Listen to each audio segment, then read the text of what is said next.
ಕೀರ್ತಯಂತೋ ಮಾಂ ಯತಂತಶ್ಚ ದೃಢವ್ರತಾಃ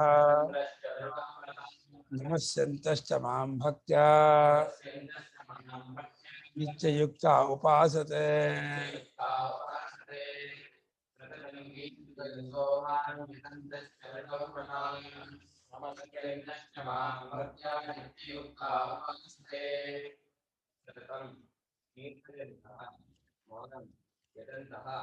ಕೇಳಿಸ್ತಾ ಇಲ್ಲ? ಕೇಳಿಸ್ತಾ ಇಲ್ಲ? ಕೇಳಿಸ್ತಾ ಇದೆಯಾ? ಇಲ್ಲ ಅಂತ.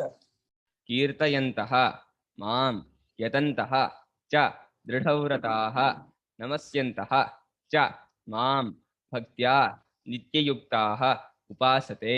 ಮಾಂ ಸತತಂ ಕೀರ್ತಿಯಂತಹ, ನನ್ನನ್ನು ಯಾವಾಗಲೂ ಕೀರ್ತನೆ ಮಾಡ್ತಾನೇ ಇರ್ತಾರೆ. ಅಂದರೆ ಕೀರ್ತಿ ಶಬ್ದಕ್ಕರ್ಥ ನನ್ನ ವಿಚಾರವಾಗಿ ಮಾತಾಡೋದು, ನನ್ನ ಧ್ಯಾನವನ್ನೇ ಮಾಡೋದು, ನನ್ನ ಭಜನೆಯನ್ನೇ ಮಾಡ್ತಾ ಇರ್ತಾರೆ. ಮತ್ತು ಯತಂತಹ ಯಾವಾಗ ಪ್ರಯತ್ನ ಮಾಡ್ತಾನೇ ಇರ್ತಾರೆ. ಕಂಡುಕೊಳ್ಳೋಕೆ ಪ್ರಯತ್ನ ಮಾಡೋದು, ಅನಾತ್ಮ ಬಿಟ್ಟು ತಾನೇ ತಾನೇ ಉಳಿ ಪ್ರಯತ್ನ ಮಾಡ್ತಾರೆ. ಇದನ್ನು ಮಾಡೋರು ದೃಢವ್ರತರು. ದೃಢವಾದ ವ್ರತ ಅಂದರೆ ಯಾವ ಕಾರಣಕ್ಕೂ ಅವ್ರು ಕಾಂಪ್ರಮೈಸ್ ಆಗಲ್ಲ. ಜನರು ಬಂದು ಲೌಕಿಕವಾಗಿ ಮಾತಾಡಿದ್ರೆ ಮದುವೆ ಬನ್ನಿ, ಮುಂಜಿಗೆ ಬನ್ನಿ, ಫಂಕ್ಷನ್ಗೆ ಬನ್ನಿ, ಇದಕ್ಕೆಲ್ಲ ಬರೋಲ್ಲ ಅವರು. ಕಾಂಪ್ರಮೈಸ್ ಆಗೋದೇ ಇಲ್ಲ. ಅವ್ರು ಏನು ಮಾಡಿದ್ರು ತಮ್ಮ ಒಂದು ಏನು ನಿಲುವಿದೆ ಆ ವ್ರತ, ಅದಕ್ಕೇನು ಮಾಡಿದ್ರು ಬಿಟ್ಕೊಡೋಲ್ಲ. ಯಾರು ಬಂದು ಅದಕ್ಕೆ ಗಡ್ಡಿ ಬಂದು ಪಕ್ಕಕ್ಕೆ ಸರಿಸ್ಬಿಡ್ತಾರೆ. ಆತ ಅಣ್ತಮ್ಮ ಆಗಲಿ, ಹೆಂಡತಿನೇ ಆಗಲಿ, ಅಥವಾ ಬೇರೆ ಮಕ್ಕಳೇ ಆಗಲಿ, ಅಡ್ಡಿ ಮಾಡಿದ್ರೆ ತನ್ನ ಇದಕ್ಕೆ ಹೋಗಿ ನೋಡಿ, ನಿಂಗೂ ನನಗೂ ಸಂಬಂಧ ಇಲ್ಲ, ನನ್ನ ಮಾರ್ಗ ನನಗೆ, ನಿನ್ನ ಮಾರ್ಗ ನಿನಗೆ, ಅಷ್ಟೇ ಕಡ್ಡಿ ಮಾಡೋದು ಹೇಳ್ಬಿಡ್ತಾರೆ. ಹಾಗೆ ಹೋಯ್ತು. ಒಂದ್ಸಲ ನಿಷ್ಠೂರ, ಪದೇ ಪದೇ ನಿಷ್ಠೂರ ಆಗಬೇಕಾಗಿಲ್ಲ. ಇದರಲ್ಲಿ ದಿನ ದಾಕ್ಷಿಣ್ಯ ಬಸರಾಗಬೇಕು. ದಿನ ದಾಕ್ಷಿಣ್ಯ ಬಸರಾದ್ರೆ ಹಡೆಯೋಕ್ಕೆ ಜಾಗ ಇಲ್ಲ.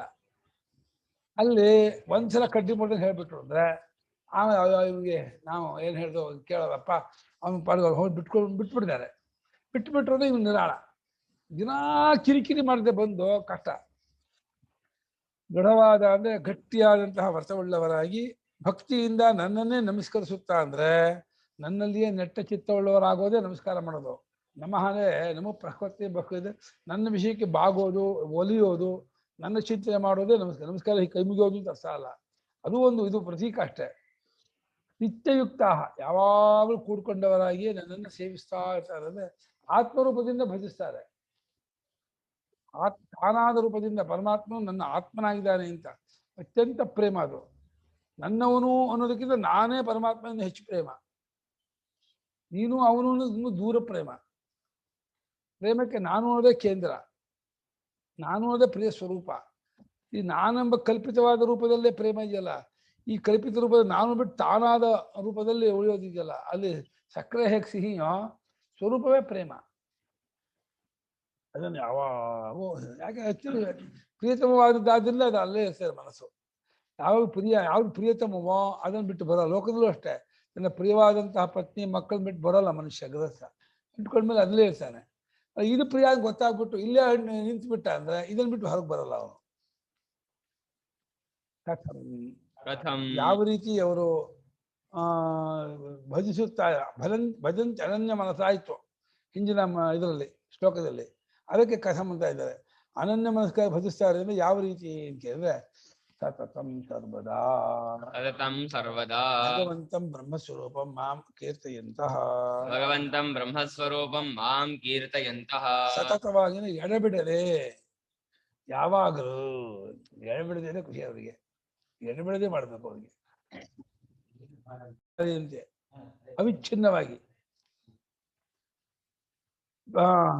ಷಡ್ಗುಣೇಶ್ವರಿ ಭಗವಂತನ ಷಡ್ಗುಣೇಶ್ವರಿ ಸಂಪನ್ನ ಭಗವಂತ. ಭಗಾಹನ ಷಡ್ಗುಣಕ್ಕೆ ಹೆಸರು. ಅದರುಳ್ಳವನು ಜ್ಞಾನೇಶ್ವರಿ ಶಕ್ತಿ ಬಲ ವೇದ ತೇಜಸ್ಸಿನಿಂದ ಪರಿಪೂರ್ಣ ಆಗಿರ್ತಕ್ಕಂತಹ ಬ್ರಹ್ಮಸ್ವರೂಪ, ಅಪರಿಚ್ಛಿನ್ನ ಸ್ವರೂಪ. ಅಂಥ ನನ್ನನ್ನ ಕೀರ್ತಿಸುತ್ತಾ ಅದನ್ನೇ ಪಾಡುತ್ತಾ ಅಂತ. ಯತಂತಶ್ಚ ಇಂದ್ರಿಯೋಪಸಂಹಾರ ಶಮದಮ ದಯಾ ಅಹಿಂಸಾದಿ ಲಕ್ಷಣೈಃ ಧರ್ಮೈಃ ಪ್ರಯತಂತಶ್ಚ. ಯತಂತಹ ಪ್ರಯತ್ನ ಪಡುತ್ತಾ ಅಂದ್ರೆ ಇಂದ್ರಿಯದ ಉಪಸಂಹಾರ, ಇಂದ್ರಿಯಗಳನ್ನ ಅಡಗಿಸಿಕೊಳ್ಳೋದು. ಶಮ ದಮ ದಯೆ. ಶಮ ಅಂದ್ರೆ ಮನೋನಿಗ್ರಹ. ದಮ ಅಂದರೆ ಇಂದ್ರಿಯ ನಿಗ್ರಹ. ದಯೆ ಅಂದರೆ ಭೂತಗಳಲ್ಲಿ ಬರೋ ಪ್ರೇಮ, ಅನುಕಂಪೆ.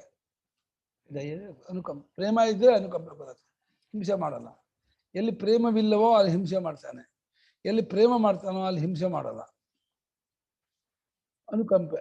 ಆದಿ ದಯ ಆದಿ ಇಲ್ವಾ, ದಯ ಅಹಿಂಸೆ, ಹಿಂಸೆ ಮಾಡೋದು. ದಯ ಬಂದ್ಬಿಟ್ರೆ ಅಹಿಂಸೆ ಆಗ್ಬಿಡುತ್ತೆ. ಈ ಲಕ್ಷಣ ಅಂದ್ರೆ ಈ ಟೈಪ್, ಈ ಪ್ರಕಾರ, ಈ ಸ್ವಭಾವದವರಾಗಿದ್ದುಕೊಂಡು ಈ ಧರ್ಮ ಅಂದ್ರೆ ಈ ಗುಣಗಳು, ಈ ಕ್ವಾಲಿಟಿ, ಈ ಗುಣಗಳನ್ನೆಲ್ಲ ಇಟ್ಕೊಂಡು ಪ್ರಯತ್ನ ಮಾಡ್ತಾ ಇರ್ತಾರೆ. ಈ ಗುಣಗಳೆಲ್ಲ ಅದಕ್ಕೆ ಪೋಷಕವಾದ ಗುಣಗಳು. ಎಷ್ಟೆಷ್ಟು ಮಟ್ಟಿಗೆ ನಮಗೆ ಇಂದ್ರಿಯೋ ಪರಮ ಶಬದಮಾದಿ ಗುಣಗಳಿರುತ್ತೋ ಅಷ್ಟೆಷ್ಟು ಭಗವಂತನ ಪ್ರೇಮಿಸೋದಕ್ಕೆ ಅವಕಾಶ ಜಾಸ್ತಿ. ಇದೇ ನಮ್ಮ ಭಗವಂತನ ಜಾಲಿಸೋದು. ಇಂದ್ರಿಯ ಲೋಲುಪತೆ ಇದೆಯಲ್ಲ, ಭಗವಂತನ ನಮ್ಮ ಜಾಲಿಸತ್ತೆ, ತಪ್ಸತ್ತೆ, ವಿಷಯೋನ್ಮುಖವಾಗಿ ಮಾಡುತ್ತೆ. ಶಮವಿಲ್ಲ ದಮವಿಲ್ಲ ಅಂದ್ರೆ ಇನ್ನಷ್ಟು ಪಟ್ಟು ವಿಕ್ಷೇಪ ಆಗ್ತಾ ಎಲ್ಲರೂ ಹೋಗ್ತಾರೆ. ಈ ಒಂದು ನಡವಳಿಕೆಗಳಿಂದ, ಧರ್ಮಗಳಿಂದ ಪ್ರಯತ್ನ ಮಾಡ್ತಾ, ನಿರಂತರ ಪ್ರಯತ್ನ ಮಾಡ್ತಾ ಇರ್ತಾರೆ. ದೃಢವ್ರತ ದೃಢಂ ಸ್ಥಿರಂ ಅಚಾಲ್ಯಂ ವ್ರತಂ ಯೇಷಾಂತೆ ದೃಢವ್ರತಾಃ.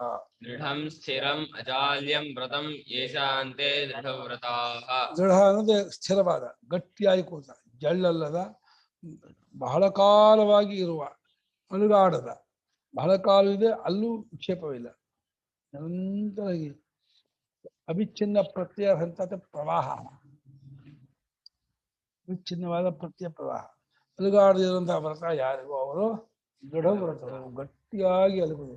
ಅದು ಒಂದೊಂದು ದಿವಸ ಎಲ್ರಿಗೂ ಪೂಜೆ ಮಾಡೋಣ, ಭಜನೆ ಮಾಡೋಣ, ಭಕ್ತಿ ಮಾಡೋಣ, ಇದು ಮಾಡೋಣ ಅಂತ ಅನ್ಸುತ್ತೆ. ಸ್ವಲ್ಪದ ಇರೋದಿದೆಯಲ್ಲ, ಅದು ದೃಢ ವ್ರತರಾದವರಿಗೆ ಸರಿ ಆಗೋದು. ಮನುಷ್ಯ ಬಹಳ ಮನಸ್ಸು ತಿಳಿಯಾಗಿ ಸಾತ್ವಿಕತೆ ಇದ್ದಾಗ ಅವತ್ತು ಯಾವಾಗಲೂ ವೇದಾಂತ ಓದ್ತಾ ಇರೋಣ, ವಿಚಾರ ಮಾಡ್ತಾನೆ ಇರೋಣ ಮಾಡೋಣ ಅಂತ ಅನ್ಸುತ್ತೆ. ಒಂದೊಂದು ದಿವಸ ಮನಸ್ಸು ವಿಚಾರಕ್ಕೆ ಒಲಿಯುತ್ತೆ, ಒಂದೊಂದು ದಿವಸ ವಿಚಾರಕ್ಕೆ ಒಲಿಯೋದಿಲ್ಲ. ಮನಸ್ಸಿಗೆ ತಮಗುಣ ಬಂದ್ಬಿಟ್ಟು ಬೇಜಾರು ಬಿಡುತ್ತೆ, ಒಂಥರ ನಿದ್ದೆ ಬರುತ್ತೆ, ವಿಕ್ಷೇಪ ಜಾಸ್ತಿ ಆಗುತ್ತೆ, ಏನು ತೋಚೋದಿಲ್ಲ, ಏನು ಮಾಡಬೇಕು ಅಂತ ಒಂದ್ಸಲ ಸುಮ್ಮನೆ ಇದ್ಬೇಡ ಅನ್ಸುತ್ತೆ. ಒಂದೊಂದು ದಿವಸ ತುಂಬ ಸಾತ್ವಿಕತೆ ಬಂದಾಗ ಇನ್ನೂ ಮಾಡಿ ಚೆನ್ನಾಗಿ ಮಾಡೋಣ ಅನ್ಸುತ್ತೆ. ಅದು ಆಹಾರದಿಂದ ಸಾತ್ವಿಕತೆ ಬರುತ್ತೆ, ಮತ್ತೆ ಪುಣ್ಯದಿಂದಲೂ ಬರುತ್ತೆ, ಈ ಕೆಲವು ಪರಿಸರದಿಂದಲೂ ಬರುತ್ತೆ. ಯಾವ ರೀತಿ ಬರುತ್ತೆ ಆ ಸಾತ್ವಿಕತೆ ಅನ್ನೋದು ನಾವು ಗುರುತಿಸ್ಕೋಬೇಕು. ಸಾತ್ವಿಕತೆ ಬೆಳೆಯೋದಕ್ಕೆ ಅನೇಕ ಕಾರಣಗಳುಂಟು. ಆಹಾರ ವಿಹಾರ ಕಂಟ್ರೋಲ್ ಇದ್ದು ಸರಿಯಾದಂಥ ನಿಯಮಗಳನ್ನ ಪಾಲಿಸ್ತಾ ಇದ್ರೆ ಸಾತ್ವಿಕತೆ ಬೆಳ್ಕೊಳುತ್ತೆ. ಸಾತ್ವಿಕತೆ ಬೆಳ್ಕೊಂಡ್ರೆ ಭಗವತ್ ಚಿಂತನೆ ಅನುಕೂಲವಾಗಿ ನಡೆಯುತ್ತೆ. ದೃಢವಾದ ವ್ರತವನ್ನು ಇಟ್ಕೊಂಡು ಮಾಡ್ತಾ ಇರ್ತಾರೆ. ನಮಸ್ಯಂತಶ್ಚ ಮಾಂ ಹೃದಯೇಶಯಂ ಮಧ್ಯಂತಶ್ಚ ಮಾಂ ಹೃದಯೇಶಯಂ ಆತ್ಮಾನಂ ಭಕ್ತ್ಯಾ. ಆತ್ಮಾನಂ ಭಕ್ತ್ಯಾ. ಹೃದಯೇಶಯ, ಹೃದಯದಲ್ಲಿ ಮಲಗಿರುವ, ಅಂದ್ರೆ ಹೃದಯದಲ್ಲಿ ಸಾಕ್ಷಿಯಾಗಿ ತೋರ್ಬರುವ ಅಂತ ಅರ್ಥ. ಮಲಗಿದಾನೆ ಅಂದ್ರೆ ಮಲಗಿದವನು ಹೇಗೆ ಏನೂ ಮಾಡಲ್ವೋ, ಬುದ್ಧಿ ಸಾಕ್ಷಿಯಾಗಿ ಏನು ನಿರ್ವಿಕಾರವಾಗಿದ್ದಾನೆ ಅಂತ.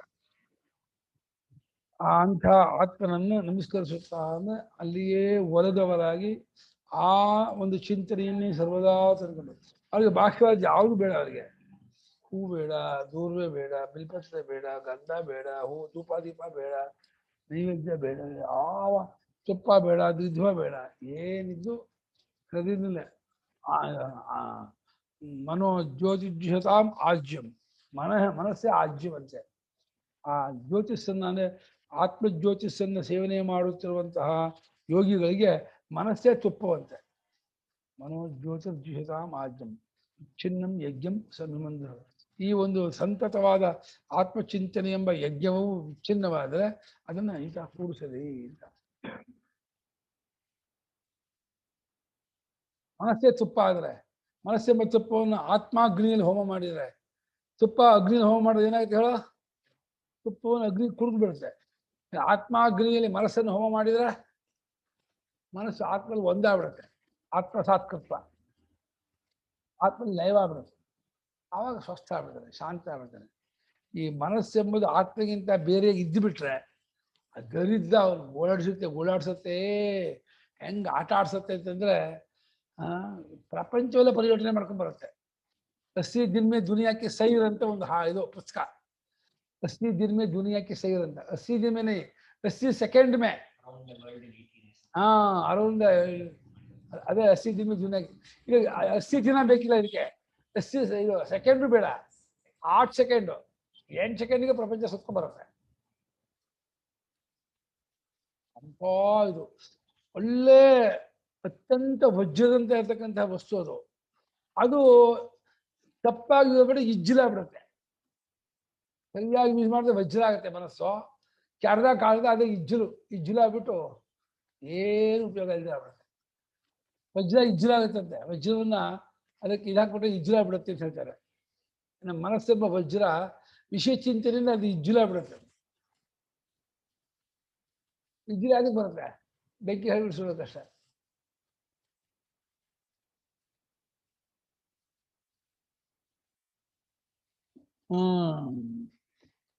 ಹೃದಯ ಶಯಂ, ಹೃದಯದಲ್ಲಿ ಮಲಗಿರುವ ಆತನಾದ ನನ್ನನ್ನ ನಮಸ್ಕರಿಸುತ್ತಾ ಪ್ರೇಮದಿಂದ ನನ್ನ ಕಡೆಗೆ ಒಲಿಯುತ್ತಾ ನನ್ನ ಚಿಂತನೆಯನ್ನು ನಿರಂತರ ಮಾಡುತ್ತಾ ನಿತ್ಯಯುಕ್ತಾಸಂತಹ ಉಪಾಸತೆ ಸೇವಂತೆ.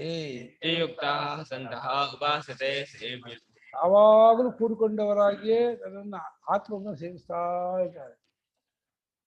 ಆ ತ್ರಿಪುಟಿಯನ್ನೇ ಕಳ್ಸ್ಕೊಂಡ್ಬಿಟ್ಟಿರ್ತಾರೆ. ಭಕ್ತಿ ಭಕ್ತ ಭಗವಂತ ಅನ್ನೋ ತ್ರಿಪುಟಿಯನ್ನೇ ಬಿಟ್ಕೊಂಡು ಏಕರೂಪದಲ್ಲಿ ಆ ಚೈತನ್ಯ ಸಾಗರದಲ್ಲಿ ಮರ್ಜಾಗ್ಬಿಡ್ತಾರೆ. ಅಖಂಡ ಆತ್ಮಸ್ವರೂಪದಲ್ಲಿ ತಾವು ಮುಳುಗೋಗ್ಬಿಡ್ತಾರೆ. ತಮ್ಮ ತನ ಕಳ್ಸ್ಕೊಂಡ್ಬಿಟ್ಟು ಏಕಾತ್ಮ ಪ್ರತ್ಯಯ ಸಾರ ಅಂತ ಹೇಳಿದಲ್ಲ, ಆತ್ಮ ಪ್ರತ್ಯಯ ಒಂದೇ ಸಾರ ಅಂತ ಹೇಳಿ ಆ ಆತ್ಮ ಪ್ರತ್ಯಯದಲ್ಲಿಯೇ ನಿಂತಾರೆ. ಅದನ್ನೇ ಕೇಳಿ ಮಾಡ್ತಾರೆ. ಆಮೇಲೆ ಮಾಡೋದು ಎಲ್ಲಿವರೆಗೆ ಭಕ್ತಿ ಮಾಡೋದು ಅನ್ನೋದಿರುತ್ತೋ ಅಲ್ಲಿವರೆಗೆ ಭಕ್ತಿ ಹೋಗುತ್ತೆ. ಮಾಡಿದ ಭಕ್ತಿ ನಿಲ್ಲಲ್ಲ, ಮಾಡಿದ ಭಕ್ತಿ ಹೋಗುತ್ತೆ. ಅದು ಆಯಾಸವೂ ಹೌದು, ಅದು ಅನಿತ್ಯವೂ ಹೌದು, ಅದು ಇದು ಹೌದು, ವಿಕ್ಷೇಪ ಇದು ಮಾಡುತ್ತೆ. ಹಾಗೆ ಸಹಜ ಆಗಬೇಕು. ಭಕ್ತಿ ಸಹಜ ಅಂದರೆ ಆತ್ಮನೇ ಭಕ್ತಿ ಸ್ವರೂಪ, ಪ್ರೇಮ ಸ್ವರೂಪ. ದೇಹಾದಿಗಳು ನಾವಾಗಿ ಪ್ರಪಂಚ ಸತ್ಯವಾಗಿಟ್ಕೊಂಡ್ರೆ ಭಗವದ್ಭಕ್ತಿ ಮಾಡಬೇಕು ಅಂತ. ಪ್ರಪಂಚವು ಸತ್ಯವಾಗದೆ ದೇಹಾದಿಗಳು ತಾನಾಗದೆ ಹೋದ್ರೆ ಭಕ್ತಿ ಮಾಡೋದೇ ಇಲ್ಲ. ಅವನೇ ಭಕ್ತಿ ಸ್ವರೂಪ ಆಗ್ಬಿಡ್ತಾನೆ. ಹಂಗಾಗ್ಬೇಕು. ಯುಕ್ತಯುಕ್ತವಾಗಿ ಕೊಡ್ತಾ ಇರ್ತಾರೆ, ಸೇರಿ ಮಾಡ್ತಾ ಇರ್ತಾರೆ. ಆಮೇಲೆ ಜ್ಞಾನ ಕೇನ ಕೇನ ಪ್ರಕಾರ ಉಪಾಸತೆ ಇದು ಉಚ್ಯತೆ. ಯಾವ್ಯಾವ ಪ್ರಕಾರದಿಂದ ಅವ್ರು ಉಪಾಸನೆ ಮಾಡ್ತಾರಪ್ಪ ಅಂತ ಕೇಳಿದರೆ ಆ ಸಾಧಕರಲ್ಲಿಯೇ 2-3 ಪ್ರಕಾರ ಇದೆ. ಯಾವ್ಯಾವ ಪ್ರಕಾರದಿಂದ ಭಕ್ತರು ಉಪಾಸನೆ ಮಾಡ್ತಾರೆ ಅಂತ ಕೇಳಿದ್ರೆ ಭಗವಂತ ಹೇಳ್ತಾನೆ, ಜ್ಞಾನ ಯಜ್ಞೇನ ಚಾಪ್ಯನ್ಯೇ ಜ್ಞಾನ ಯಜ್ಞೇನ ಚಾಪ್ಯನ್ಯೇ ಇದಂತೋ ಮಾಮುಪಾಸತೆ ಇದಂತೋ ಮಾಮುಪಾಸತೆ ಏಕತ್ವೇನ ಪೃಥಕ್ತ್ವೇನ ಏಕತ್ವೇನ ಪೃಥಕ್ತ್ವೇನ ಬಹುಧಾ ವಿಶ್ವತೋ ಮುಖಂ ಬಹುಧಾ ವಿಶ್ವತೋ ಮುಖಂ. ಜ್ಞಾನ ಯಜ್ಞೇನ ಚಾಪ್ಯನ್ಯೇ ಯಜಂತೋ ಮಾಮುಪಾಸತೆ ಏಕತ್ವೇನ ಪೃಥಕ್ತ್ವೇನ ಬಹುಧಾ ವಿಶ್ವತೋ ಮುಖಂ. ಜ್ಞಾನಯಜ್ಞೇನ ಚ ಅಪಿ ಅನ್ಯೇ ಯಜಂತಃ ಮಾಂ ಉಪಾಸತೆ ಏಕತ್ವೇನ ಪೃಥಕ್ತ್ವೇನ ಬಹುಧಾ ವಿಶ್ವತೋ ಮುಖಂ. 4 ಪ್ರಕಾರ ಹೇಳಂಗಾಯ್ತು ಶ್ಲೋಕದಲ್ಲಿ. ಅನ್ಯೇ ಸಾಧಕಾಹ ಭಕ್ತಾಹ, ಬೇರೆ ಕೆಲವು ಭಕ್ತರು ಜ್ಞಾನಯಜ್ಞದಿಂದ ನನ್ನನ್ನು ಪೂಜಿಸ್ತಾ ಇರ್ತಾರೆ. ಭಗವದ್ ವಿಷಯವಾದ ಜ್ಞಾನ, ಅವನು ಕಂಡುಕೊಳ್ಳೋದು ಅನ್ನುವಂಥ ಜ್ಞಾನ. ಭಗವಂತನ ಕಂಡುಕೊಳ್ಳೋದು ಅಂದರೆ ಆತ್ಮನಾಗಿ ಕಂಡುಕೊಂಡು ತಮ್ಮ ಜೀವತ್ವವನ್ನು ಬಿಟ್ಕೊಂಡು ಸರ್ವಾತ್ಮ ಭಗವತ್ ಸ್ವರೂಪ ಸೆಟ್ಲಾಗೋದು ಆತ್ಮ ಜ್ಞಾನಯಜ್ಞ. ಅದರಿಂದ ಪೂಜಿಸ್ತಾ ಇರ್ತಾರೆ. ಇನ್ನು ಈಶ್ವರನ ಕಂಡುಕೊಂಡವರಾಗಿ ಅಲ್ಲೇ ನೆಲೆಸ್ತಾ ಇರ್ತಾರೆ. ಬೇರೆ ಎಲ್ಲ ಉಪಾಸನೆ ಬಿಟ್ಬಿಡ್ತಾರೆ ಅವರು. ಯಾವ ರಾಮಕೃಷ್ಣಾದಿ ಉಪಾಸನೆ ಏನು ಮಾಡಲ್ಲ ಅನ್ಕೊಂಡು ಏಕತ್ವದಿಂದ, ಅಂದ್ರೆ ಏಕತ್ವದಿಂದ ವಿಶ್ವರೂಪದ ಧರ್ಮ ಆಗಿರ್ತಕ್ಕಂತಹ ಇದು ಏಕತ್ವ ಅಂದ್ರೆ ವಿಶ್ವರೂಪ ಧರ್ಮ ಆಗಿಂದ ಏಕ ಮಾಡಿದಾರ. ಕೆಲವರು ಏಕತ್ವದಿಂದಲೂ ಮಾಡಿದ್ದಾರೆ. ಸ್ವಾಮಿಗಳು ಕನ್ನಡದಲ್ಲಿ ಪೂಜೆ ಮಾಡುತ್ತಾರೆ. ಜ್ಞಾನ ಏಕತ್ವ ಅದನ್ನು ಸೇರಿದ್ದಾರೆ ಭಾಷೆಯಲ್ಲಿ. ಅವಾಗ ಸ್ವಾಮಿಗಳು ಕನ್ನಡ ಕೆಲವರು ಜ್ಞಾನಯಜ್ಞದಿಂದಲೂ ಪೂಜಿಸುತ್ತಾ ಉಪಾಸನೆ ಮಾಡುತ್ತಾರೆ, ಕೆಲವರು ಏಕತ್ವದಿಂದಲೂ ಮಾಡಿಬಿಟ್ಟಿದ್ದಾರೆ. ಅಲ್ಲೊಂದು ಕೆಲವರು ಇಲ್ಲೊಂದು ಕೆಲವರು ಬೇಕಾದರೆ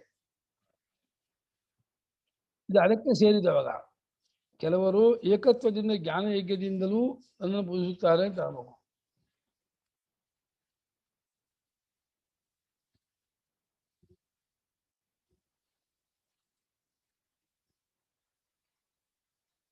ಬಹುಧಾ ವಿಶ್ವತೋ ಮುಖಂ ವಿಶ್ವರೂಪ ಮಾಡಿದ್ದಾರೆ. ಅಲ್ವಾ? ಬಹುಧಾ ವಿಶ್ವತೋಮುಖವಾಗಿರ್ತಕ್ಕಂಥ ವಿಶ್ವತೋಮುಖ ವಿಶ್ವರೂಪ ಉಪಾಸನೆ ಬಹುಧೋಪಾಸನೆಯ, ಅದು ಏಕರೂಪ ಉಪಾಸನೆ, ಏಕತ್ವ ಉಪಾಸನೆ ಅಲ್ಲ. ಅಷ್ಟೇ, ಅದು ಉಪಾಸನೆ ಅಲ್ಲ, ಜ್ಞಾನ ತಾನೆ. ಅಲ್ಲ, ಇಡೀ ಪ್ರಪಂಚವೇ ವೈಶ್ವಾನರ ಉಪಾಧಿ ಅಂತ ಹೇಳಿ ಏಕರೂಪದಿಂದ ಹಾಗೆ ಅಖಂಡ ತಗೊಂಡು ಮಾಡೋದು ಅಂತ ಹಾಗೆ ಮಾಡಿಲ್ಲ. ಒಂದೊಂದು ಜಾಗ ನಂತರ ಮಾಡ್ತಾರೆ. ಏಕತ್ವದಿಂದ ಅಂದ್ರೆ ಹಿಂದೆ ಕನ್ಮಯ ಜ್ಞಾನಯಜ್ಞವೆಂಬ ಏಕತ್ವದಿಂದ ನನ್ನನ್ನ ಉಪಾಸನೆ ಮಾಡ್ತಾ ಇರ್ತಾರೆ ಅಂತ ಕಂಡುಕೊಳ್ತಾ ಇರ್ತಾರೆ. ಪೃಥಕ್ವೇನ ಅಂದ್ರೆ ಆದಿತ್ಯ, ಚಂದ್ರ, ಇಂದ್ರ, ಅಗ್ನಿ, ಯಮ, ವರುಣ ಅಂತ ಹೇಳಿ ದೇವತಾ ರೂಪದಿಂದ, ಬಹುಧಾ ಅನ್ನೋ ಬಹುಪ್ರಕಾರವಾಗಿ ವಿಶ್ವತೋಮುಖನಾಗಿರುವ ವೈಶ್ವಾನ ರೂಪದಿಂದ, ಹನ್ನೊಂದನೇ ಅಧ್ಯಾಯದಲ್ಲಿ ಇದೆಯಲ್ಲ, ಹನ್ನೊಂದು ಜಾವಾ ಪೃಥಿವ್ಯೋರಿದಮಂತರಂ ಹಿ ವ್ಯಾಪ್ತಂತ ಏಕೇನ ದಿಶಶ್ಚ ಸರ್ವಾಹ ಅಂತ. ಅದು ಬಹುಧೋಪಾಸನೆ ಅಂತ, ಬಹುಪ್ರಕಾರವಾಗಿ ತೋರುತ್ತಿರುವಂತಹ ಪರಮಾತ್ಮ ಉಪಾಸನೆ. ಇವನೇ ಸಾಕ್ಷಾ ನಿರ್ಗುಣ ಪರಮಾತ್ಮನೇ ವಿಶ್ವರೂಪನಾಗಿ ತೋರ್ತಾ ಇದ್ದಾನೆ. ವಿಶ್ವರೂಪನ ವೈಶ್ವಾನರ ಜಾಗೃತ ಪ್ರಪಂಚ ಆ ರೂಪದಿಂದ ತೋರ್ತಾ ಇದ್ದಾನೆ.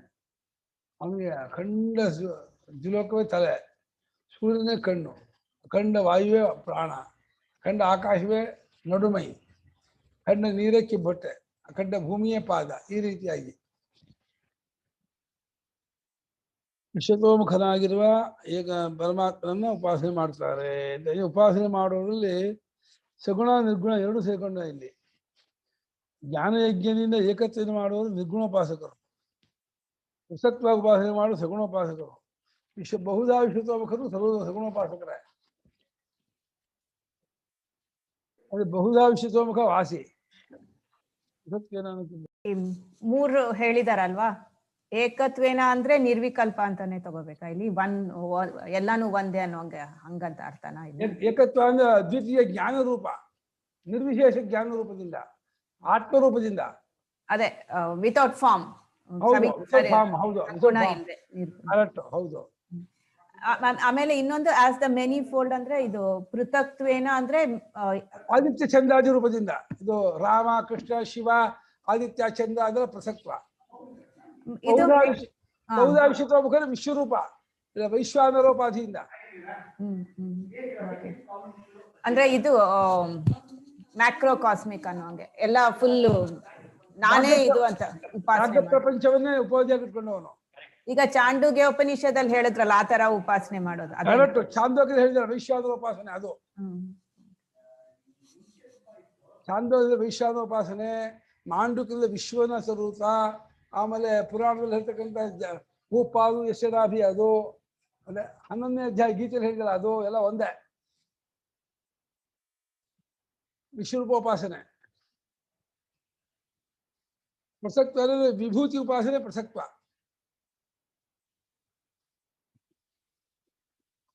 ಸಗುಣಕ್ಕೆ ಮತ್ತೆ ಅದಕ್ಕೆ ಡಿಫ್ರೆನ್ಸ್ ಏನ್ ಬರುತ್ತೆ? ಸಗುಣದಲ್ಲೇ ಇನ್ನು ಕೆಳಗಿನ ಅಧಿಕಾರಿಗಳಿಗೆ ವಿಭೂತಿ, ರಾಮ, ಕೃಷ್ಣ, ಶಿವ, ಇಂದ್ರ, ಅಗ್ನಿ, ಯಮ ಅಂತ.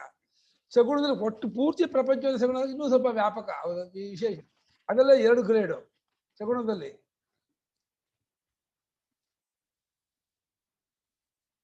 ಜ್ಞಾನಯಜ್ಞೇನ ಜ್ಞಾನಮೇವ ಭಗವದ್ವಿಷಯಂ ಯಜ್ಞಃ ತೇನ ಜ್ಞಾನಯಜ್ಞೇನ.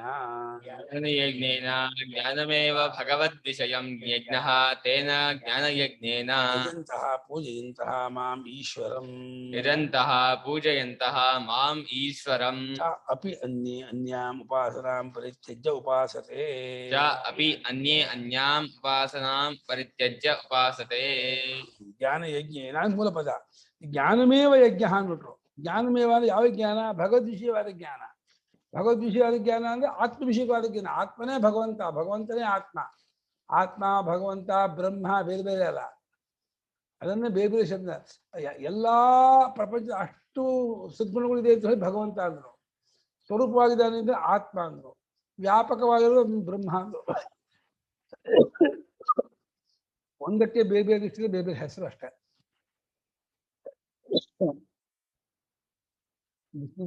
ಆ ಜ್ಞಾನ ಯಜ್ಞದಿಂದ ಪೂಜಿಸುತ್ತಾ ಇದಂತಹ ಯಜ್ಞ ದೇವ ಪೂಜೆ ಆಸಂಗ. ಪೂಜಿಸೋದು ಅಂದ್ರೆ ಇಲ್ಲಿ ಪೂಜೆ ಶಬ್ದಕ್ಕೆ ಅರ್ಥ ನಮಗೆ ಲೋಕದಲ್ಲಿ ಹೂವು ಇಟ್ಕೊಂಡು ಹಣ್ಣು ಇಟ್ಕೊಂಡು ಪೂಜೆ ಮಾಡಿ ಅದಲ್ಲ, ತನ್ನ ಒಪ್ಪಿಸ್ಕೊಳ್ಳೋದೇ ಪೂಜೆ. ಇಲ್ಲಿ ತಾನಿಲ್ಲ ಅಂತ ಆಗೋದೇ ಪೂಜೆ. ಕರ್ಪೂರ ಹಚ್ಚಬೇಕಾದ್ರೆ ಅಹಂಕಾರ ಹಚ್ಚಿದ ಇದ್ದೀನಿ ಜ್ಞಾಪ ಮಾಡ್ಕೋಬೇಕು. ಅಹಂಕಾರವನ್ನು ಹಚ್ಚಿದ ಇದ್ದೀನಿ ಪರಮಾತ್ಮ, ಅಹಂಕಾರದ ಬೆಳಕ ನಿನ್ನೆ ಹಚ್ಚಿದ ಇದ್ದೀನಿ ಅಂತ ಹೇಳಿ ಕರ್ಪೂರದಿಂದ ಆರಾಧನೆ ಮಾಡಿ ಅಹಂಕಾರ ಸುಟ್ಟಾಕೋಬೇಕು. ಇದನ್ನು ಪೂಜಿಸುತ್ತಾ ಈಶ್ವರನಾಗಿರುವ ನನ್ನನ್ನ ಅಂದ್ರೆ ಸಾಧಕರು ಅನ್ಯ ಉಪಾಸನಾ ಪರಿತ್ಯಜ್ಯ, ಬೇರೆ ಪರಿಚ್ಛಿನ್ನವಾದ ಅಂದ್ರೆ ಸಗುಣವಾದ ಬಾಹ್ಯವಾಗಿರುವ ಕರ್ತೃತಂತ್ರವಾದ ಉಪಾಸನೆ ಬಿಟ್ಟು ವಸ್ತುನಿಷ್ಠವಾದಂತಹ ಅನುಭವ ಪ್ರಧಾನವಾದಂತಹ ಭಗವಂತನ ಚಿಂತನೆ ಮಾಡೋದು ಜ್ಞಾನಯಜ್ಞ. 4ನೇ ಅಧ್ಯಾಯದಲ್ಲಿ ಬಂತಲ್ಲ ಜ್ಞಾನಯಜ್ಞ. ವಸ್ತುತಂತ್ರ ಜ್ಞಾನ, ಪರಮಾರ್ಥ ತತ್ವವನ್ನು ಅನುಭವಕ್ಕೆ ತಂದುಕೊಳ್ಳುವ ಪ್ರಯತ್ನ ಮಾಡುವ ವಿಶೇಷ ಏನಿದೆ ಅದೇ ವಸ್ತುತಂತ್ರ ಜ್ಞಾನ, ಅದೇ ಯಜ್ಞ ಅಂತ ಹೇಳ್ತಾ ಇದ್ದಾನೆ. ಸರ್ವದಾ ಮಾಡೋದ್ರಿಂದ ಅದನ್ನು ಯಜ್ಞ ಅಂತ ಕರೆದ. ಗೊತ್ತಾಗೋವರೆಗೂ ಬಿಡದೇನಿಯೇ ಆತ್ಮಚಿಂತನೆಯಲ್ಲಿಯೇ ಇರೋದು. ಜ್ಞಾನಯಜ್ಞ ಅಂದ್ರೆ ನಾವೆಲ್ಲ ಓದ್ತಾ ಇರೋದು ಅದೆಲ್ಲ ಜ್ಞಾನಯಜ್ಞ ಅಂತ ಆ ಲೆಕ್ಕ ಅಲ್ಲ. ಶ್ರವಣ ಜ್ಞಾನಯಜ್ಞಕ್ಕೆ ಸಾಧನೆ ಆಗ್ಬೋದು, ಇದು ಜ್ಞಾನಯಜ್ಞಕ್ಕೆ ಸಾಧನೆ ಆಗ್ಬೋದು. ಅದು ಜ್ಞಾನಯಜ್ಞ ಅಂದ್ರೆ ಜ್ಞಾನವನ್ನೇ ಯಾವಾಗಲೂ ಚಿಂತೆ ಮಾಡಿದ ಅನುಭವ ಪ್ರಧಾನವಾದ ನಿಧಿಧ್ಯಾಸನವನ್ನೇ ಸರ್ವದಾ ಮಾಡೋದು ಜ್ಞಾನಯಜ್ಞ. ನಿರಂತರವಾದ ಆತ್ಮಚಿಂತನೆ, ಎಡೆಬಿಡದೆ ಆತ್ಮಚಿಂತನೆ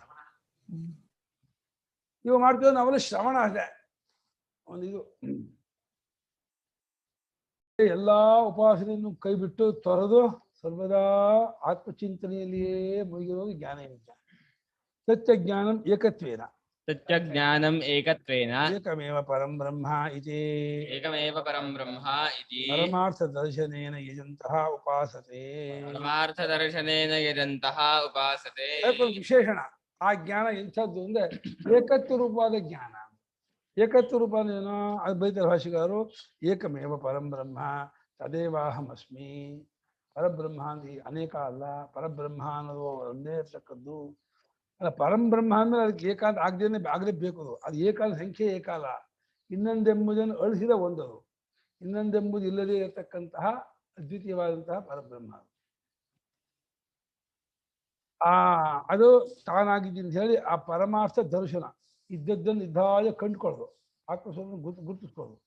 ಆ ದರ್ಶನದಿಂದ ಉಪಾಸತೆಯನ್ನು ಯಾವಾಗೂ ಅನುಸಂಧಾನದಲ್ಲಿಯೇ ಇರ್ತಾರೆ.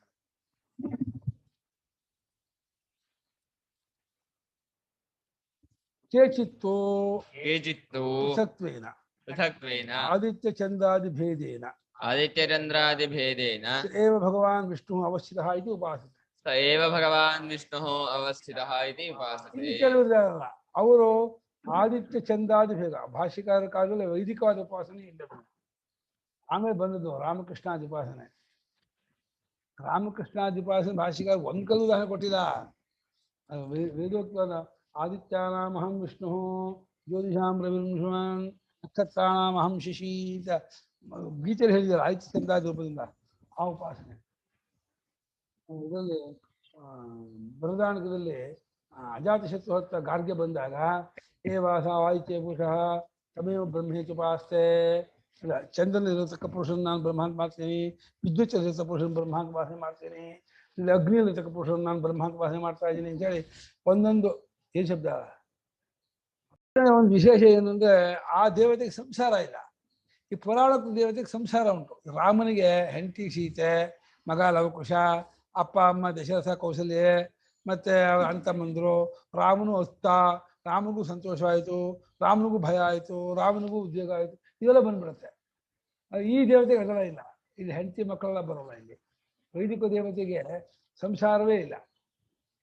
ಪುರಾಣದ ದೇವತೆಗಳ ಶಿವನಿಗೂ ಹೆಂಡತಿ, ಅವನಿಗೂ ಮಕ್ಕಳು, ಅವನಿಗೂ ಕೋಪ ಬಂತು, ಬೇಜಾರಾಯಿತು, ಸಂತೋಷ ಆಯಿತು, ಅದೆಲ್ಲ ಉಂಟು. ಇಲ್ಲಿ ವೈದಿಕ ದೇವತೆಗೆ ಅದೆಲ್ಲ ಇಲ್ಲ. ಅದಕ್ಕೆ ವೈದಿಕ ದೇವತೆ ಅಂದ್ರೆ ಬಹಳ ವಿಶಾಲವಾದ ಮನೋಭಾವ. ಅದು ಇನ್ನು ತತ್ವ ಖತ್ರ. ಅದು ಯಾವ್ಯಾವುದು ತತ್ವ ಖತ್ರವೋ ಅದು ಮೇಲ್ಮಟ್ಟದ ಉಪಾಸನೆ, ಯಾವ್ದು ತತ್ವ ದೂರವೋ ನಮ್ತನಕ ಹತ್ರವೋ ನಮ್ತನಕ ಹತ್ರ ಪುರಾಣದ ದೇವತೆ. ನಮ್ಮ ಹಾಗೆ ರಾಮ ಸಂಸಾರಿ ಮನುಷ್ಯ, ಅವನು ಕೂಡ ಶೂರ ಧೀರ ವೀರ ಇರ್ಬೋದು, ಸತ್ಯಸಂಧ ಪರಾಕ್ರಮಿ ಧರ್ಮಾತ್ಮ, ಆ ಗುಣಗಳೆಲ್ಲ ಇದೆ, ಆ ಕ್ವಾಲಿಟೀಸ್ ಬೇರೆ. ಆದರೆ ವ್ಯಕ್ತಿತ್ವ ಮಾತ್ರ ನಮ್ಮ ಹಾಗೆ ನಿರೂಪಣೆ ಮಾಡ್ತಾರೆ. 7 ಅಧ್ಯಾಯ ಅಳಿಸಿದ್ದು ವಾಲ್ಮೀಕಿಗಳನ್ನ. ಕಠೋರ ಚೇತಾಹ. ಹಂಗಾಗಿ ಅವನು ಭೋಜರಾಜ ಬೈದೇ ಬಿಟ್ಟ. ವಾಲ್ಮೀಕಿಗೆ ಒಂದು ಇಷ್ಟು ಕಾಮನ್ ಸೆನ್ಸ್ ಬೇಡವಾ? ಅಷ್ಟು ಅಳಿಸ್ತಾರ ರಾಮನ ಎಲ್ಲಾದ್ರೂ ಕೂತ್ಕೊಂಡು. 7 ಅಧ್ಯಾಯ ಅಳಿಸಿದಾರಲ್ಲ. 1 ಅಧ್ಯಾಯ ಹೀಗೆ ಆಯ್ತು ಆಯ್ತು ಮುಂದಕ್ಕೆ ಹೋಗೋದು ಬಿಟ್ಟು ಏನು ತುಳಿಸ್ಬಿಟ್ರು ರಾಮನಿಗೆ ಅಂತ. ಕಣ್ ಬಳ್ಳಿ ಗಿಡ ಮರ ಜಿಂಕೆ, ಜಿಂಕೆ ಲಕ್ಷ್ಮಣ, ಜಿಂಕೆ ಕಣ್ಣು ನೋಡಿದ್ರೆ ನಂಗೆ ಸೀತೆ ಗ್ಯಾಪ್ ಆಗತ್ತೆ ಕಣೋ. ಹಾ, ಆ ಜಿಂಕೆ ಕಣ್ಣು ನೋಡಿದ್ರೆ ನಂಗೆ ಸೀತೆ ಗ್ಯಾಪ್ ಆಗತ್ತೆ ಕಣೋ ಲಕ್ಷ್ಮಣ. ಈ ಸಂಧ್ಯಾ ಕಾಲ ನೋಡಿದ್ರೆ ಸೀತೆ ಗ್ಯಾಪ್ ಆಗತ್ತೆ ಕಣೋ. ಏನು ಇಷ್ಟು ನಮ್ಮ ಬಳಕಜ ಭಟ್ಟರು ನಮ್ಮ ಅಣ್ಣನ ಗುರು, ಏನು ರಾಮ ಬಿಟ್ಟು ಆ 12 ವರ್ಷದ ಹೆಂಡತಿ ಬಿಟ್ಟು ಬಂದಂತ ಲಕ್ಷ್ಮಣ ಅಂತ ಹಿಂಗೆ ಅಳ್ತಾ ಇದ್ದಾನಲ್ಲ, ಒಂದು ಇದನ್ನು ಅನ್ಸೋದೇ ಇಲ್ವ ರಾಮನಿಗೆ ಅಂತ ಅವರ ತಮಾಷೆ ಮಾಡೋರು. ನಮ್ಮ ಶ್ರಾವಣ ಮಾತ್ರ ಅಯ್ಯೋ ಅದು ರಾಮ, ಅದು ಒಂದು ಲೋಕಕ್ಕೆ ತೋರಿಸಿದ್ದೇ ಹೊರತು ರಾಮ ಮಾತ್ರ ಯಾವಾಗಲೂ ಅವನು ತನ್ನ ನಿರ್ವಿಕಾರ ರೂಪದಲ್ಲೇ ಇದ್ದ ಅಂತ ನಾವು ಒಪ್ಪೋದ. ಸ್ವಾಮಿ ಹತ್ತಾಗಿ ಒಪ್ಪೋತಿರ್ತಾರೆ ನಮ್ಮ ಸ್ವಾಮಿಗಳು. ಹಾಗೆ ಮಾಡ್ದ ಅಂತ ಎಲ್ಲರೂ ಹಾಗೆ ಮಾಡ್ತಿರೋದು, ಯಾರು ಕೊಳಗಾಗಲ್ಲ. ಆದಿತ್ಯ ಚಂದ್ರಾದಿ ಭೇದೇನ ಅಂದ್ರು. ಆದಿತ್ಯ ಚಂದ್ರ ವಿದ್ಯುತ್ತು ಆಕಾಶ ಅಗ್ನಿ ಮುಂತಾದ ಈ ಭೇದದಿಂದ ಆ ಸೇವ ಭಗವಾನ್ ವಿಷ್ಣು, ಯಾವ ವ್ಯಾಪಕನಾದ ಪರಮಾತ್ಮದಾನೋ ಅವನೇ ಈ ರೂಪದಿಂದ ಇದ್ದಾನೆ. ಭಗವಂತನಾದ ವಿಷ್ಣುವೇ ಈ ರೂಪದಿಂದ ನೆಲೆ ನಿಂತಿದ್ದಾನೆ ಎಂಬುದಾಗಿ ಉಪಾಸನೆ ಮಾಡ್ತಾರೆ. ಇಲ್ಲೂ ಕೂಡ ಒಂದು ರೀತಿ ಪ್ರತೀಕೋಪಾಸನೆ ಆಯಿತು. ಅವನೇ ಆದಿತ್ಯ ಚಂದ್ರಾದಿ ಭೇದ ಇದ್ದಾನೆ ಎಂಬುದಾಗಿ ಈ ಉಪಾಸಕರು, ಇವರು ಸ್ವಲ್ಪ ಪ್ರತೀಕೋಪಾಸಕರು, ಸ್ವಲ್ಪ ಕೆಳಮಟ್ಟದವರು. ಇವರು ಆ ರೀತಿ ಪ್ರತಿಮಾ ಸ್ವಲ್ಪ ಬುದ್ಧಿ, ನನಗೆ ಪ್ರತೀಕೋಪಾಸಕರು ಕೆಳಮಟ್ಟದವರೇ, ವಿಶ್ವೋಪಾಸಕರಿಗೆ ಕೇಳಿದವರು. ಕೇಚಿತ್ತು ಬಹುಧಾ ಅವಸ್ಥಿತ ಏ ಭಗವಾನ್, ಕೇಚಿತ್ತು ಪೃಥಕ್ ಸರ್ವತೋಮುಖ ವಿಶ್ವರೂಪ ಇತಿ. ಸರ್ವತೋಮುಖಃ ವಿಶ್ವರೂಪಃ ಇತಿ. ವಿಶ್ವರೂಪಂ ಸರ್ವತೋಮುಖಂ ಬಹುಪ್ರಕಾರೇಣ ಉಪಾಸತೆ. ಬಹುತ್ವಕಾಲೇನ ಉಪಾಸತೆ. ಪರಮಾತ್ಮನೇ ಪರಮಾರ್ಥವೆಂಬ ಜ್ಞಾನವು ಏಕತ್ವೋಪಾಸನೆ. ಸೂರ್ಯಚಂದ್ರಾದಿಗಳ ರೂಪದಿಂದ ತೋರುವುದು ಪರಮಾತ್ಮನೇ ಉಪಾಸನೆ ಮಾಡುವುದು ಪ್ರಸಕ್ತೋಪಾಸನೆ. ಜಗತ್ತೆಲ್ಲವೂ ಪರಮಾತ್ಮನೇ, ಎತ್ತ ನೋಡಿದರೂ ಪರಮಾತ್ಮನೇ ಎಂಬುದು ವಿಶ್ವರೂಪೋಪಾಸನೆ. ಇಲ್ಲಿ ಅದ್ವೈತವನ್ನೂ ದ್ವೈತವನ್ನೂ ಹೇಳಿದೆ ಎಂದು ವಿರುದ್ಧ ಭಾವನೆಯನ್ನು ಮಾಡಿಕೊಳ್ಳಬಾರದು. ಟಿಪ್ಪಣಿ: ಒಂದೇ ಪರಮಾತ್ಮನೇ ಹೀಗೆಲ್ಲ ತೋರ್ತಾ ಇದ್ದಾನೆ ಎಂದು ಭಾವನೆಯೇ ಹೊರತು ದ್ವೈತವನ್ನು ಹೇಳಿದೆ ಅದ್ವೈತವನ್ನು ಹೇಳಿದೆ ಮಾತ್ರ ಮಾಡ್ಕೋಬೇಡಿ.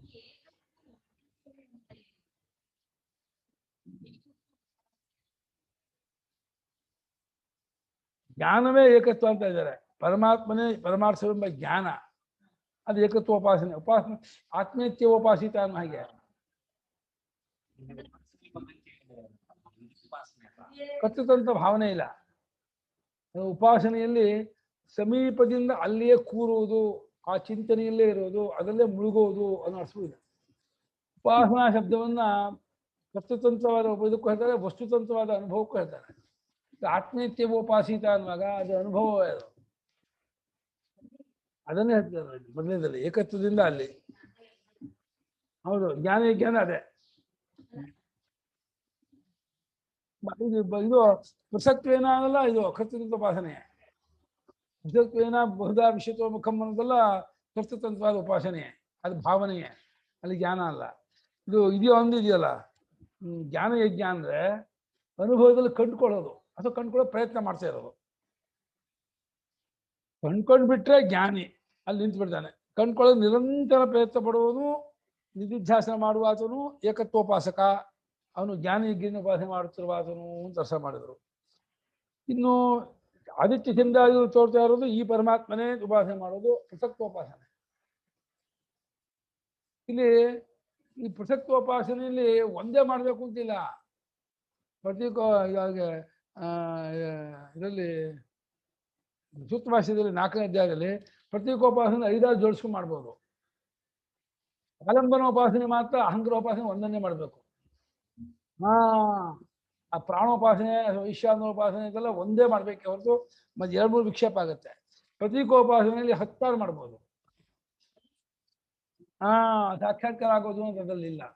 ಹಾಗಾದ್ರಿಂದ ಅದಕ್ಕೆ ಎಲ್ಲ ಇದು ಉಂಟು. ಎಲ್ಲಿ ಸಾಕ್ಷಾತ್ಕಾರ ಆಗೋದು ಒಂದು ಇರುತ್ತೋ ಅಲ್ಲಿ ಒಂದೇ ಮಾಡ್ತಾ ಇರಬೇಕು. ಹಂಗೆ ಕ್ರಮೇಣ ಈ ಪ್ರತೀಕೋಪಾಸನೆ ತಿರ್ಕೊಂಡ್ಬಿಡುತ್ತು ಅಂತ ಈ ಕಡೆಗೆ ಮಾಡ್ತಾ ಮಾಡ್ತಾ ಮಾಡ್ತಾ ಮಾಡ್ತಾ ಪ್ರತೀಕೋಪಾಸನೆಯು ಅಹಂಗ್ರೋಪಾಸನೆಗಳು ತಿರ್ಕೊಂಡ್ಬಿಡುತ್ತು ಅಂತ. ಅವಾಗಲೇ ಉಪಾಸನೆ ತೀವ್ರವಾಗಿದ್ದಾಗೋದು. ಆ ದೇವತಾ ಅನುಗ್ರಹದಿಂದ ಅವನಿಗೆ ಓ ಆ ದೇವತೆ ನನ್ನ ಆತ್ಮನೇ ಆಗಿದ್ದಾನೆ, ಆದಿತ್ಯೋ ಬ್ರಹ್ಮ ಅಂತ ಉಪಾಸನೆ ಮಾಡ್ತಾ ಅಥವಾದಿತ್ಯೋ ಬ್ರಹ್ಮ ಅಹಂ ಬ್ರಹ್ಮ ಅಸ್ಮಿ ತಗೊಂಡ್ಬಿಡ್ತಾನೆ. ಆ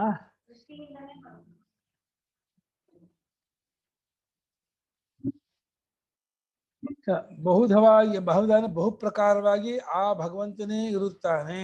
ಅವನು ಸರ್ವತೋಮುಖನೊಂದು ವಿಶ್ವರೂಪನು ಅಂಥೇಳಿ ವಿಶ್ವರೂಪನಾಗಿರೋ ಸರ್ವತೋಮುಖನಾದ ಪರಮಾತ್ಮನನ್ನ ಬಹು ಪ್ರಕಾರವಾಗಿ ಉಪಾಸನೆ ಮಾಡ್ತಾರೆ. ಎಲ್ಲಾ ಪ್ರಕಾರದಲ್ಲೂ ಇವನೇ ಇದ್ದಾನೆ ಅಂತ ಅದ ವಿಶ್ವರೂಪನಾದ ಆ ಪರಮಾತ್ಮನನ್ನೇ ಬಹು ಪ್ರಕಾರದ ಉಪಾಸನೆ ಮಾಡ್ತಾರೆ. ಅವರಿಗೆ ಎತ್ತ ನೋಡಿದ್ರು ಆ ವಿಶ್ವರೂಪನಾದ ಭಗವಂತನೇ ಕಾಣ್ತಾ ಇರ್ತಾನೆ. ಅದೇ ನೋಡಿ, ಒಂದೊಂದನ್ನ ಆದಿತ್ಯ ಅಗ್ನಿ ಉಪಾಸನೆ ಮಾಡೋದು ಪ್ರತೀಕೋಪಾಸನೆ, ಅದೇ ಆಯ್ತಲ್ಲ. ಈ ವಿಶ್ವೋಪಾಸನೆಗೆ ಎಲ್ಲವೂ ಪರಮಾತ್ಮನೇ ಅಂತ ಕಾಣ್ತಾ ಹೋಗುತ್ತೆ. ಆದಿತ್ಯ ಒಂದೇ, ಚಂದ್ರ ಒಂದೇ, ಅಗ್ನಿ ಒಂದೇ, ಅದೊಂದನ್ನೇ ಮಾಡ್ತಾ ಇರ್ತಾರೆ. ಇದು ಸರ್ವತೋಮುಖ ಬಹುಧಾವಾಗಿ ಕಣ್ಕಂಡ ಉಪಾಧಿ ಅಲ್ಲ, ಅವನ ರೂಪ ಅವನ ವಿಶೇಷ ಅಂತ ಭಾವನೆ ಮಾಡೋದು. ಇದು ಬಹಳ ಮೇಲ್ಮಟ್ಟದ ಉಪಾಸನೆ. ಇದು ಈ ಉಪಾಸನೆ ಒಂದು ಊರ್ಜಿತವಾಯಿತು, ಊರ್ಕೊಳ್ತು ಅಂತಂದ್ರೆ ಚಿತ್ತ ಬಹಳ ಇದಾಗುತ್ತೆ. ಅವನು ಲಕ್ಷ್ಮೀ ಕಳಿಸಿದ್ರಲ್ಲ ಒಂದು ಧ್ಯಾನದ ಇದಕ್ಕೆ, ಈ ಒಂದೊಂದು ಉಪಾಸನೆ ಆದಿತ್ಯ ಅಗ್ನಿ ಚಂದ ಉಪಾಸನೆ ಅದೊಂದು ರೀತಿ ಪಾತಿ ಒಳಗೆ ನೀರು ಹಾಕಿದ ಹಾಗೇನೆ ಅಲ್ಲಿ ಹೋಗಿ ನಿಂತು ಬಿಡುತ್ತೆ ಮನಸ್ಸು, ಅದೊಂದಲ್ಲೇ ಇರುತ್ತೆ. ಆ ದೇವತಾ ಭಾವನೆಯೇ ಮಾಡ್ತಾ ಅಲ್ಲೇ ಇರುತ್ತೆ. ಅದೊಂದು ರೀತಿ ಬಾಕಿ ವಿಕ್ಷೇಪಕ್ಕೆ ಅದು ಅನುಕೂಲವೇ. ವಿಕ್ಷೇಪ ಆಗದಿರೋದಾಗೆ ಅದು ಒಂದಲ್ಲೇ ಕೇಂದ್ರೀಕೃತವಾಗಿ ಆಮೇಲೆ ಅದನ್ನ ಇನ್ನೂ ವ್ಯಾಪಕವಾದ ಇದಕ್ಕೆ ದಾಟ್ಕೊಳ್ಬೇಕು. ಅದು ಒಂದ್ ಕಡೆ ಕಾನ್ಸಂಟ್ರೇಟ್ ಆಗಬೇಕು, ರಾಮನಲ್ಲೋ ಶಿವನಲ್ಲೋ ಕೃಷ್ಣನಲ್ಲೋ ಅಥವಾ ಅಗ್ನಿ ಆಯ್ತದೆ. ಆಮೇಲೆ ಅದು ಬೆಳೀತಾ ಬೆಳೀತಾ ಬೆಳೀತಾ ವ್ಯಾಪಕವಾದ ಭಗವಂತಲ್ಲಿ ತಗೋಬೇಕು. ಯಾಕೆ ಸ್ವಾಮಿ ಕೊಷ್ಟಮಗ ಸರ್ವತೋಮುಖಂ ಕೊಷ್ಟಮಕ್ ಹಾಕಿದಾರಪ್ಪ, ಎರಡು ಎಂಬ ಮೂಲದ ಮಾತು ಬೇಸರ ಬಿಟ್ಟಿದೆ. ವಿಶ್ವತೋಮುಖಂ ಆಮೇಲೆ ಸರ್ವತೋಮುಖಂ ಆಗ್ಬೇಕಾಯ್ತು ಅಂತ. ಮೂಲದಲ್ಲಿ ವಿಶ್ವತೋಮುಖ ಇದೆಯಲ್ಲ ಅದನ್ನು ತಗೊಂಡೇ ಇಲ್ಲ ಅಂತ. ಸರ್ವತೋಮುಖ ಆಗ್ಬೇಕಾಗಿತ್ತ ಅದು ಅಂತ. ಸರ್ವತೋಮುಖ ವಿಶ್ವತೋಮುಖ ಆಗ್ಬೇಕಾಗಿತ್ತ ಅಂತ.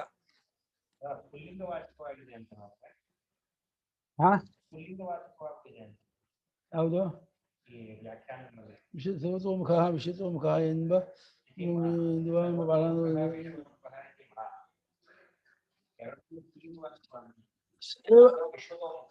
ಅದು ಸೈವ ಭಗವಾನ್ ವಿಶ್ವತೋಮುಖ ಸರ್ವತೋಮುಖ ಅಂತ ಆಗತ್ತೆ. ಇದೆಯಲ್ಲ ಅಲ್ಲಿದೆಯಲ್ಲ ಮೇಲೆ ಸೈವ ಭಗವಾನ್ ಸರ್ವತೋಮುಖ ವಿಶ್ವರೂಪ ವಿಶ್ವರೂಪಂ ಸರ್ವತೋಮುಖಂ ಅಂತಿನ್ನೋದು. ಇತಿ ಕಮ್ ವಿಶ್ವತೋಮುಖ ದ್ವಿತೀಯ ಭಕ್ತಿ ಮಾಡಿದ್ದಾರೆ. ಕಮ್ ಅಂತ ಹಾಕೊಂಡು ದ್ವಿತೀಯ ಭಕ್ತಿ.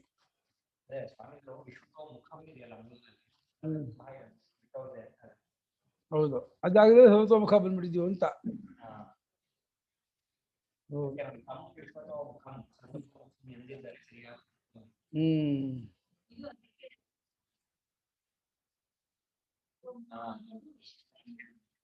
ಹೌದು, ಕರೆಕ್ಟು.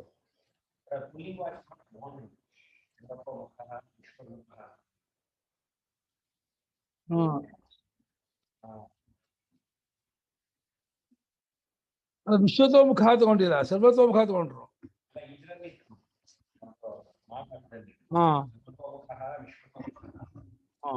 ಹೌದು, ಆ ಪಾಠ ಸರ್ವತೋಮುಖ ವಿಶ್ವರೂಪ ಇದು ಸಂ ವಿಶ್ವತೋಮುಖಂ ಸರ್ವತೋಮುಖಂ ಎಂದಿದ್ರೆ ಹೌದು. ಹಾಗೆ ತಮ್ಮ ವಿಶ್ವತೋಮುಖ ಸರ್ವತೋಮುಖ ಎಂದಿದ್ರೆ ಚೆನ್ನಾಗಿತ್ತು, ಸರಿಯಾಗಿತ್ತು ಮಾಡಿದ್ದಾರೆ.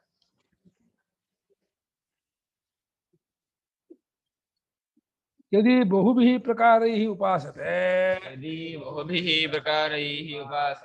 त्वामेव उपासते इत्यतः आह. त्वामेव उपासते इति ಒಂದು ವೇಳೆ ಅನೇಕ ಪ್ರಕಾರದಿಂದ ಉಪಾಸನೆ ಮಾಡೋದಾದರೆ ನಿನ್ನನ್ನೇ ಉಪಾಸನೆ ಮಾಡ್ತಾರೆ ಅಂತ ಹೆಂಗಂತೀಯ?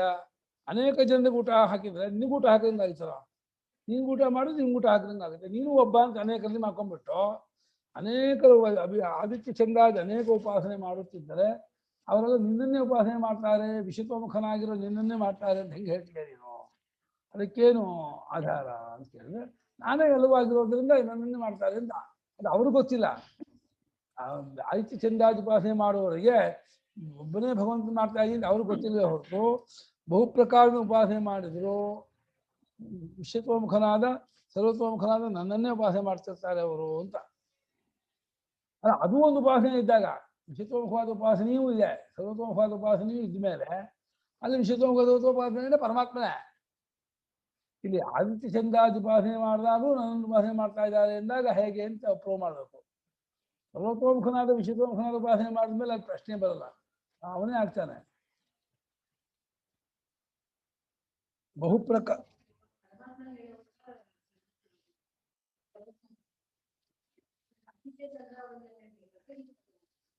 ಸರಿ, ವಿಶ್ವತೋಮುಖವಾಗಿ ಮಾಡುದು ಎಲ್ಲಾ ಪ್ರಕಾರ ಮಾಡುದು ನಿನ್ನನ್ನೇ ಮಾಡ್ತಾರೆ ಅಂತ ಹೆಂಗೆ ಹೇಳ್ತೀಯಾ ಅಂತ ಅವ್ನ ಪ್ರಶ್ನೆ.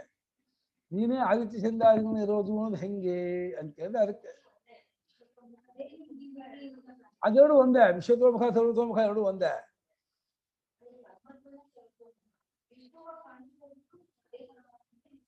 ಅಲ್ಲಮ್ಮ ಪರಮಾತ್ಮನ ಅಲ್ಲ ಅಲ್ಲ ಭಗವದ್ವಿಷಯವಾದ ಜ್ಞಾನ ಯಜ್ಞ ಅದು ಅನುಭವ ಪ್ರಧಾನವಾಗಿ ನಿಧಿಧ್ಯಾಸ.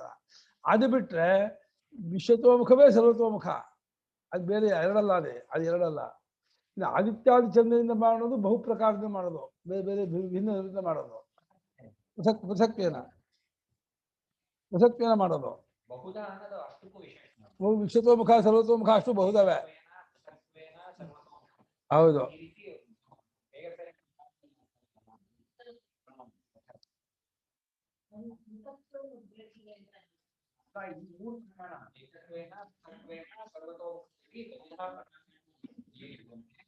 ಅಲ್ಲಿ ಏಕತ್ವ ಇಲ್ಲ.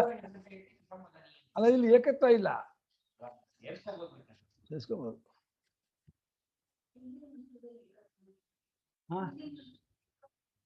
ಅದು ಏಕತ್ವ, ಅದು ಇದು ತಾನೆ.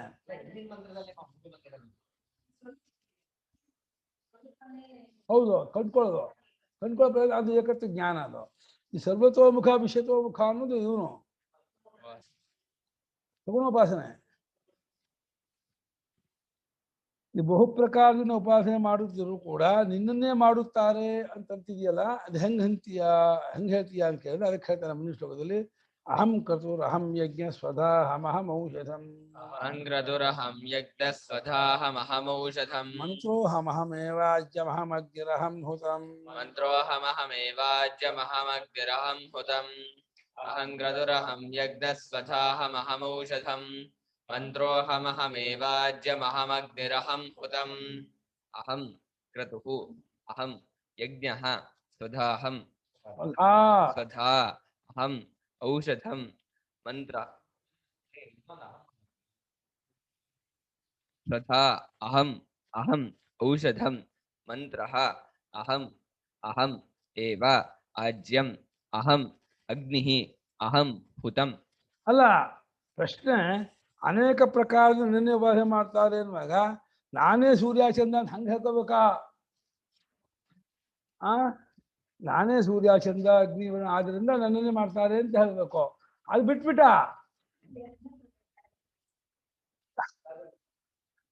ಶ್ಲೋಕದಲ್ಲಿ ಅದೆಲ್ಲ ತಿಳಿಸ್ಕೊಳ್ಬೋದು. ಗತಿ ಭರ್ತಿ ಪಿತಾಮಹ ಜಗತ್ತೋ ಮಾತಾಡ್ತಾರೆ. ಈ ಶ್ಲೋಕದಲ್ಲಿ ನಿನ್ನನ್ನೇ ಎಲ್ಲಾರ್ಗು ಮಾಡ್ತಾರೆ ಅಂದ್ರೆ ನೀನು ಯಜ್ಞ ಮಾಡಿ ನೀನು ಮಾಡ್ತಾರೆ ಅಂತ ಹೇಳ್ಬೇಕಲ್ಲ. ನೀನು ಖರ್ಚು ಇರ್ಬೋದು, ಯಜ್ಞ ಇರ್ಬೋದು. ಪ್ರಶ್ನೆ ಏನೋ ಆದಿತ್ಯ ಚಂದ್ರಾದಿಪಾಸನೆ ಮಾಡುದು ನಿನ್ನನ್ನೇ ಮಾಡಿದಂಗೆ ಆಗತ್ತೆ ಅನ್ನೋಕೆ. ಹೌದು ಕಣ, ಆದಿತ್ಯ ಚಂದ್ರಾದಿಗಳ ನಾನೇ ಅನ್ಕೊಂಡಿದ್ರೆ ಕರೆಕ್ಟ್ ಉತ್ತರ ಆಗ್ತಿತ್ತು.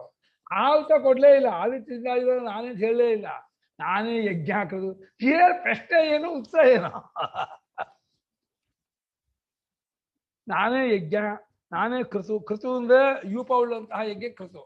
ಯೂಪ ಅಂದ್ರೆ ಪಶು ಕಟ್ಟುವಂತಹ, ಆಡು ಕಟ್ಟುವಂತಹ ಒಂದು ಯಜ್ಞ. ಆಡು ಇಲ್ಲದೆ ಇರ್ತಕ್ಕಂಥದ್ದು ಬರೀ ಇಷ್ಟಿ ಪುನರಾಶ ಮಾಡುವಂತಹ ಯಜ್ಞ. ಎರಡು ತರ ಇದೆ. ಸ್ವಧಾ ಅಂದ್ರೆ ಪಿತೃ ಕೊಡುವಂತಹ ಅನ್ನ, ಅದೆಲ್ಲ ನೀವು ಹೌದು. ಔಷಧ ಅಂದ್ರೆ ಸರ್ವಸಾರ ಅನ್ನ ಅಥವಾ ರೋಗ ಚಿಕಿತ್ಸಕವಾದ ಔಷಧಿ ಎಲ್ಲ ಅವನೇ. ಮಂತ್ರ, ಚರ್ಮಕ್ಕೆ ಉಪಯೋಗ ಮಾಡುವಂಥ ಮಂತ್ರ ಮತ್ತು ಆ ತುಪ್ಪ, ತುಪ್ಪ ಹೋಮ ಮಾಡೋದು ಅದಕ್ಕೆ ಅಗ್ನಿ ಮತ್ತು ಹೋಮ ಮಾಡಿದ್ದಾದದ್ದು ಎಲ್ಲ ನಾನಿಲ್ಲ. ಸರಿ, ಇದು ನೀನಾದ್ರೆ ಎಲ್ಲಾ ಪ್ರಕಾರ ನಿನ್ನ ಯಜ್ಞಾಂಗಗಳೆಲ್ಲ ನಾನೇನ್ ಬಿಟ್ಟು ಯಜ್ಞಾಂಗ ನಾನೇನ್ ತರ್ತಾ ಇದ್ದಾನೆ. ಪ್ರಶ್ನೆ ಮಾಡಿದ್ದು ಅಗ್ನಿ ದೇವತೋಪಾಸನೆ. ಏನು ಪ್ರಶ್ನೆ ಏನೋ ತಗೊಂಡ್ಬಿಡ್ತಾನೆ ಭಗವಂತ ಎಲ್ಲಾ ಕಡೆ ಹೀಗೆ. ತಪ್ಪಲ್ಲ ಅನ್ಸುತ್ತೆ ಗುರುಗಳೇ. ಅದು ನೀವ್ ಅಂತೀರಲ್ಲ ಭಾಷ್ಯಕಾರರು ಎಂತದು ಭಾಷ್ಯಾಚಾರ್ಯರು ಅಂತ ಏನೋ ಅಂತೀರಲ್ಲ ಅವ್ರದಲ್ವಾ? ಅವ್ರ ಕ್ವೆಶನ್ ಕೇಳಿದ್ ಅವ್ರು ಅಲ್ವಾ? ಇಂಟರ್ಪ್ರಿಟ್ ಮಾಡಿದ್ರೆ ತಪ್ಪಾಗಿದೆ, ಅವ್ರ ಇಂಟರ್ಪ್ರಿಟೇಷನ್ ತಪ್ಪಾಗಿದೆ ಅಂತೀರಾ? ದೇವ್ ಐ ಮೀನ್ ಭಗವಾನ್ ಏನು ಪ್ರೀವಿಯಸ್ ವರ್ಸ್ ಅಲ್ಲಿ ಏನು ಹೇಳೇ ಇಲ್ಲ ಅವರು. ಇಂಟರ್ಪ್ರಿಟೇಷನ್ ಭಾಷ್ಯಕಾರದ್ದು ಭಗವಂತ ಹೇಳೇ ಇಲ್ಲ. ಹೇಗೆ ಅನೇಕ ಪ್ರಕಾರದ ನಿನ್ನೆ ಬಸೆ ಮಾಡ್ತಾರೆ ಅಂತ ಹೇಳ್ತೀರಾ? ಭಗವಂತ ಅರ್ಜುನನ್ನು ಕೇಳಿಲ್ಲ?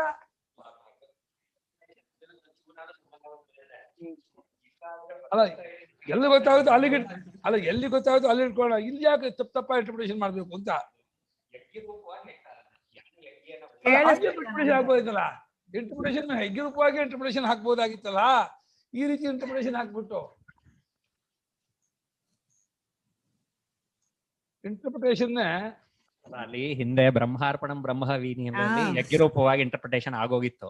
ಅದಕ್ಕೆ ಪುನರುಕ್ತಿ ಇರದೇ ಇರ್ಲಿ ಅಂತ ಭಾಷ್ಯಕಾರರು ಈ ರೀತಿ ಇಂಟರ್ಪ್ರಿಟ್ ಮಾಡಿದ್ರು. ಅದು ಮೇಕ್ ಸೆನ್ಸ್. ಆಗ್ಬೋದಾ?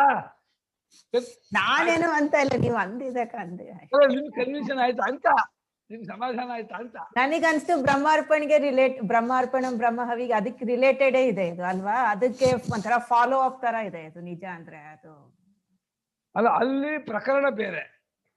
ಎಲ್ಲವೂ ನಾನೇ ಆಗಿದ್ದೀನಿ ಅಂತ, ಇಲ್ಲಿ ಎಲ್ಲವೂ ನನ್ನ ವಿಭೂತಿಗಳು ಹೇಳ್ತಾ ಇದ್ದಾನೆ. ಇಲ್ಲಿ ಉಪಾಸನಾ ಪ್ರಕರಣ ಇದು.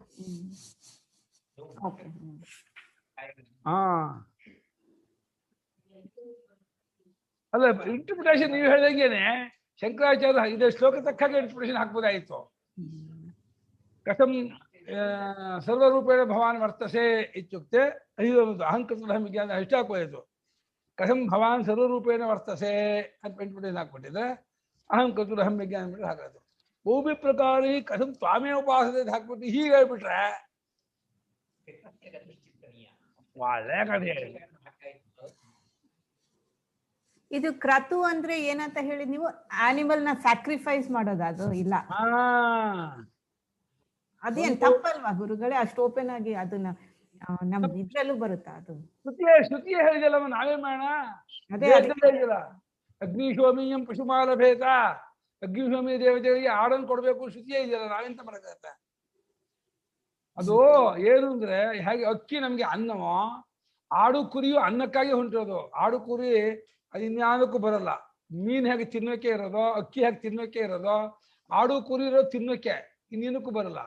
ಅದನ್ನು ತಿನ್ನುವಂತಹ ಜನಾಂಗದವರಿಗೆ ಆ ಅನ್ನ ಸಮೃದ್ಧಿ ಆಗಲಿ ಅಂತ ಹೇಳಿ ಅದಕ್ಕೋಸ್ಕರ ಒಂದು ಯಜ್ಞ. ಒಂದು ಆಡನ್ನು ಕೊಟ್ರೆ ಆ ಆಡಿನಲ್ಲಿ ಎಷ್ಟು ರಕ್ತ ಕಣ ಇದೆಯೋ ಅಷ್ಟು ಆಡು ಹುಟ್ಟುತ್ತೆ ಅಂತ ಶಾಸ್ತ್ರ ಇರುತ್ತೆ. ಅಷ್ಟು ಅನ್ನ ಹೆಚ್ಚಾಗುತ್ತೆ. ಆಡಿನಲ್ಲಿರೋ ರಕ್ತ ಕಣ ಎಷ್ಟೋ ಅಷ್ಟು ಆಡು ಹುಟ್ಟು ಬಿಟ್ರೆ ಎಷ್ಟು ಆಡಾಯ್ತೋ? ಒಂದಿಷ್ಟು 100 ಅಲ್ಲ 1000 ಅಲ್ಲ.